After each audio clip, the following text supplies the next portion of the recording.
मेरे रसूल करीम सल्लल्लाहु ताला अलैहि वसल्लम ने फरमाया, जब तुम्हें कोई बुरा ख्वाब आए तो शैतान तुमसे खेल गया। जब तुम कोई बुरा ख्वाब देखो तो ये बुखारी मुस्लिम है और 3 नुस्खे हुजूर ने बयान फरमाए।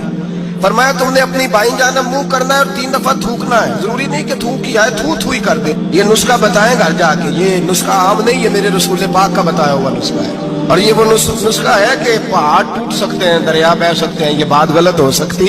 सबसे बड़े पीर मुर्शिद का नुस्खा है। मेरे रसूल करीम सल्लल्लाहु अलैहि वसल्लम ने फरमाया, बाईं जानब 3 दफा थू करे, थूके और 3 दफा आऊज़ बिल्लाह पढ़े। और फिर हुजूर ने फरमाया, ख्वाब का किसी से जिक्र न करे। किसी को ख्वाब सुनाना, डरावना ख्वाब आए तो किसी को सुनाना, बयान नहीं करना। ये हुक्म दिया नबी पाक ने, हमें नसीहत फरमाई है।